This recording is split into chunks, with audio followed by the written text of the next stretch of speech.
What if I told you that right now, you're surrounded by 3 times more stupid people than you think? And that this blind spot is probably costing you opportunities, relationships, and peace of mind every single week? I'm talking about Carlo Cipolla's first law of stupidity, the one discovery that will completely recalibrate how you see everyone around you. Hit that like button if you're ready to fix the most dangerous blind spot in human psychology, and subscribe to Timeless Advice, because by the end of this video, you'll never make assumptions about people's competence the same way again. Here's what's happening. Your brain is systematically lying to you about the people in your workplace, your family, even your friend's circle. You're giving rational explanations to irrational behavior, and it's leaving you completely vulnerable to predictable patterns of destruction. The scariest part? Even brilliant people fall for this trap. In fact, the smarter you are, the worse you are at spotting it. Stay with me until the end because I'm going to show you exactly how to recalibrate your perception, protect yourself strategically, and stop wasting energy on people who will never change. This isn't about becoming cynical, it's about becoming realistic. And once you see these patterns, you can never unsee them. Here's something that'll probably make you uncomfortable. Right now, you're surrounded by far more stupid people than you think. I'm not talking about obviously clueless individuals. Those are easy to spot. I'm talking about the systematic mathematical underestimation that Carlo Cipolla discovered affects literally everyone. The first law of stupidity isn't just an observation. It's a warning about a dangerous blind spot in human psychology that's probably costing you more than you realize. Your brain does this fascinating thing where it projects your own cognitive processes onto others. When you make a decision, you consider consequences, weigh options, and try to create positive outcomes. So naturally, you assume most people around you are doing the same thing. This is called the false consensus effect, and it's been screwing people over since the dawn of civilization. You think, surely this person isn't actually trying to make things worse for everyone. Meanwhile, they absolutely are, just not intentionally. Think about your last team meeting or family gathering. You probably walked away assuming that most people were rational, well-intentioned, and capable of basic logical thinking. But if you really start paying attention to outcomes rather than intentions, you'll notice something disturbing. There are people who consistently turn simple situations into complex problems, who somehow manage to create lose-lose scenarios without even trying. The scary part? You've been trained to ignore these patterns. What makes this blind spot particularly dangerous is that it affects everyone equally. CEOs, professors, doctors, engineers, intelligence doesn't immunize you against this systematic underestimation. In fact, research shows that in any group of 10 people, you'll typically identify 1 to 2 as potentially problematic, when statistically 3 to 4 will create consistent lose-lose outcomes. But here's the thing. Your psychological defenses are working overtime to hide this reality from you. Your mind has developed some pretty sophisticated defense mechanisms to protect you from acknowledging the true scope of human stupidity. Think about it. If you really accepted that a significant portion of people around you consistently make decisions that benefit nobody, including themselves, it would be psychologically overwhelming. So your brain does something clever. It creates rational explanations for irrational behavior, even when those explanations make absolutely no sense. When your colleague schedules another pointless meeting that accomplishes nothing, you tell yourself they're probably just following company protocol. When your neighbor makes home improvements that hurt both your property values, you rationalize that they must not understand real estate. When someone in your social circle creates drama that benefits nobody, you convince yourself they're going through a tough time. This cognitive bias isn't just harmless optimism. It's actively dangerous to your decision-making and risk assessment. The psychology of denial runs deeper than you might think. We're social creatures who need to believe in the basic competence of our tribe to feel safe. Acknowledging that stupidity is democratically distributed across all levels of society threatens our fundamental sense of security. It's easier to believe that most people are rational actors, who occasionally make mistakes, than to accept that some people are systematically destructive without any malicious intent whatsoever. But here's what's really happening. Every time you rationalize stupid behavior, you're essentially training yourself to ignore warning signs and leave yourself vulnerable to predictable patterns of destruction. You're not being kind or understanding, you're being naive. And nowhere does this psychological tendency become more obvious than when you examine the controlled environment of your workplace. Let's do a little experiment. Look around your office, whether it's physical or virtual, and count how many people consistently make your job harder without making their own job easier. I'm not talking about office politics or competition. I'm talking about colleagues who volunteer for tasks they can't handle, create processes that slow everyone down, or somehow turn every simple project into a complicated mess. If you're honest, the number's probably higher than you want to admit. Your workplace is actually the perfect laboratory for observing the first law of stupidity in action. You've probably been attributing workplace dysfunction to poor management, inadequate training, or communication issues. But what if a significant portion of your professional frustration comes from people who genuinely don't understand that their actions are creating lose-lose situations? That person who always has one more thing to add during decision-making meetings isn't being thorough. They're being stupid. The scary part about workplace stupidity is how it compounds over time. One stupid person in a department of 10 doesn't just reduce productivity by 10%. They can bring down the entire team's performance through cascading effects. They miss deadlines, creating emergency situations for others. They volunteer for responsibilities they can't fulfill, forcing colleagues to work overtime fixing preventable problems. They schedule meetings that accomplish nothing while consuming everyone's most productive hours. What makes this particularly frustrating for intelligent people is that you keep trying to solve these problems through better communication, clearer processes, or more detailed instructions. But you can't solve stupidity through systems improvement. The patterns will continue regardless of how many procedures you implement, because the core issue isn't lack of information, it's consistent poor decision-making that benefits nobody. And this dynamic becomes even more obvious when you look at social media behavior. Social media platforms have created the largest real-time stupidity exhibition in human history. Every day, millions of people voluntarily demonstrate the first law by sharing content that serves no rational purpose while creating measurable harm to public discourse. They're not getting paid for this. They're not gaining meaningful social status. They're just contributing to confusion and division while damaging their own reputations. It's the perfect example of lose-lose behavior playing out at massive scale. Watch what happens when any controversial topic trends on your platform of choice. You'll see countless people sharing obviously false information, not because they want to deceive others, but because they genuinely believe they're helping spread awareness.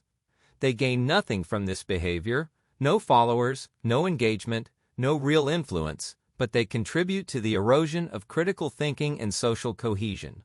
The pattern recognition becomes unavoidable once you start looking for it. The comment sections are even more revealing. You'll find people spending hours arguing about topics they clearly don't understand, creating conflict that benefits nobody while wasting everyone's time and energy. They're not trolling. Trolls at least get entertainment value from their behavior. These are people who genuinely seem to think they're contributing to meaningful discourse while actually making productive conversation impossible. It's stupidity in its purest form. Maximum effort, zero benefit, universal frustration. What's particularly disturbing is how predictable these patterns become once you recognize them. You can almost guarantee that any nuanced discussion will be derailed by people who miss the point entirely, respond to arguments nobody made, and somehow turn collaborative problem-solving into divisive conflict. The platforms amplify this behavior because engagement is engagement, regardless of whether it's constructive or destructive. But this digital manifestation of stupidity reveals something crucial about why underestimating it is so dangerous. Here's where things get really dangerous. Most people spend way more time protecting themselves from malicious actors than from stupid ones. You lock your doors against criminals, but you leave yourself completely vulnerable to people who'll damage your interests without any malicious intent whatsoever. This isn't just poor risk assessment, it's a fundamental misunderstanding of where your biggest threats actually come from. Criminals are predictable. Stupid people are wild cards. Think about how much mental energy you spend worrying about people who might try to cheat you, manipulate you, or take advantage of you. Now think about how much attention you pay to identifying people who'll consistently create problems without trying to. The imbalance is probably shocking. You've got sophisticated defenses against rational threats, but no protection whatsoever against irrational destruction. This leaves you vulnerable to your most common daily threats.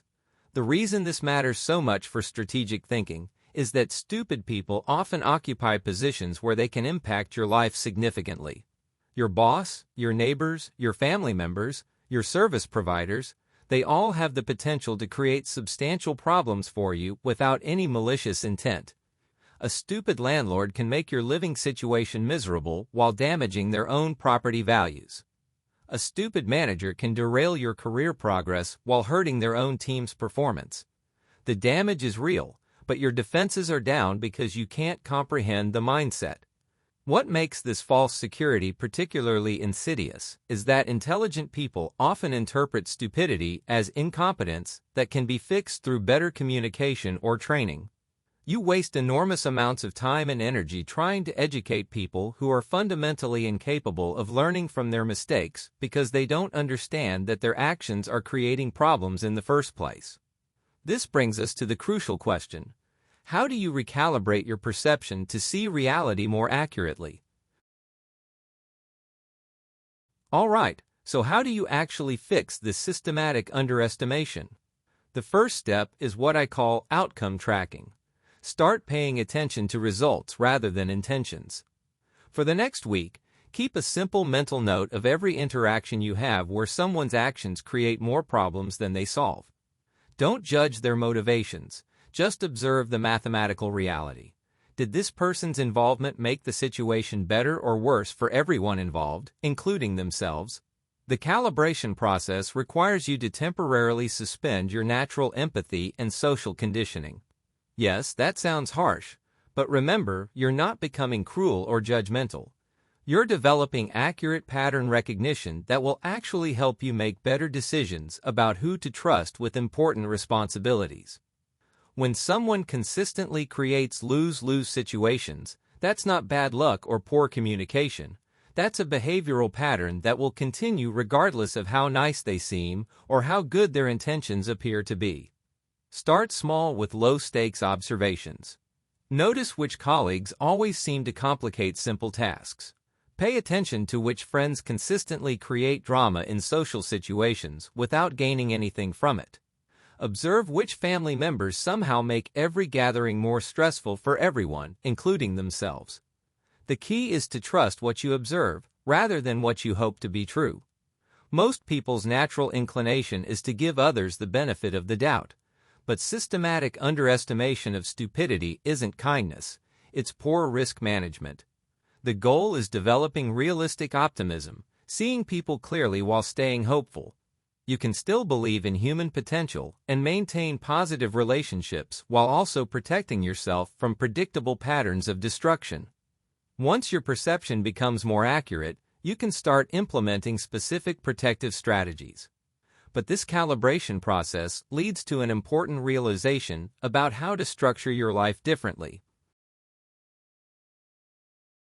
Now that you're starting to see the true scope of stupidity around you, let's talk about practical protection. The most important concept to understand is damage limitation. You can't eliminate stupid people from your life entirely, but you can minimize their ability to impact your important goals and decisions. This isn't about being mean or exclusive. It's about strategic resource allocation and intelligent risk management in a world where some people consistently make things worse for everyone. Start by implementing the 3-strike rule. After someone creates 3 lose-lose situations, limit their access to your important projects. create written agreements for any collaboration, set clear deadlines with built-in buffers, and always have backup plans. For high-stakes situations, use what I call the stupidity test. Ask them to explain their decision-making process on a previous project. Their answer will tell you everything you need to know about giving them future responsibilities. In professional settings, document everything when working with potentially stupid people, not to be malicious, but because they'll inevitably create problems that need to be traced back to their original source. Build relationships with competent colleagues who can serve as witnesses or alternative resources when stupid people inevitably drop the ball. Position yourself so that their failures don't automatically become your emergencies. The most sophisticated protection involves environmental design, structuring your life so that stupid people can't easily damage your progress. Diversify your income sources, maintain relationships across different social circles, and never put all your important projects under the control of people who haven't demonstrated consistent competence. This might sound harsh, but remember, you're not trying to hurt anyone, you're just being realistic about human behavioral patterns. But there's one final element that ties this all together. The hardest part about implementing the first law isn't the initial recognition, it's maintaining awareness without becoming bitter or paranoid. You've probably already started noticing stupid behavior patterns everywhere, and that can be pretty depressing if you're not careful about how you process this information. The key is developing what I call detached observation, seeing reality clearly without letting it destroy your faith in human potential or your ability to form meaningful relationships. Remember that stupidity isn't a character flaw or moral failing, it's just a behavioral pattern that some people exhibit consistently. You don't have to hate stupid people or treat them badly. You just need to make intelligent decisions about how much influence you allow them to have over your life and goals. Think of it like weather awareness. You don't hate rain, but you carry an umbrella when storms are predicted. The same principle applies to human stupidity. Predict it, prepare for it, but don't let it ruin your day. The ongoing vigilance also means continuing to calibrate your perceptions as you gather more data. You'll probably discover that some people you initially categorized as stupid are actually just going through difficult periods, while others you gave the benefit of the doubt to are consistently destructive. The goal is to become increasingly accurate in your assessments, while maintaining the flexibility to adjust your opinions based on new evidence. This isn't about being judgmental, it's about being realistic. Most importantly, use this framework to become the kind of person others don't need to protect themselves from. Regularly examine your own decision-making patterns and ask yourself honestly, are my actions creating value for everyone involved, or am I inadvertently falling into lose-lose patterns myself? The first law of stupidity isn't just about identifying it in others. It's about developing the self-awareness to ensure you're not unknowingly contributing to the problem. Because ultimately, understanding stupidity is about becoming more intelligent, not more judgmental. So here's what you now possess, that 99% of people will never understand: the ability to accurately assess human stupidity before it can damage your life. You've just learned why your brain systematically underestimates the number of stupid people around you, how to recognize the patterns they create, and most importantly, how to protect yourself without becoming cynical or paranoid. If this video just changed how you see your coworkers, family members, or friends, smash that like button right now and let me know in the comments which revelation hit you hardest. But here's my challenge for you. Over the next 48 hours, start tracking outcomes instead of intentions. Pay attention to who consistently creates problems that didn't exist before they got involved. I guarantee you'll be shocked by what you discover. And when you are, come back and share your story in the comments, because your experience might help someone else avoid the same traps you've been falling into. Subscribe to Timeless Advice and hit that notification bell if you want more content that cuts through social conditioning to reveal uncomfortable truths about human behavior. We're building a community of people who refuse to be naive about human nature. The brutal reality is this: most people will watch this video, recognize the patterns, maybe even laugh at how obvious it all seems now, and then go right back to giving everyone the benefit of the doubt. Don't be most people. Start implementing this framework immediately, because every day you wait is another day you're leaving yourself vulnerable to predictable destruction. If you found this deep dive valuable, share it with someone who needs to hear it. Trust me, they'll thank you later, assuming they're capable of learning from it. The first law of stupidity isn't just theory, it's your new lens for navigating every relationship, every workplace decision, and every social interaction. Use it wisely, and watch how much clearer your world becomes.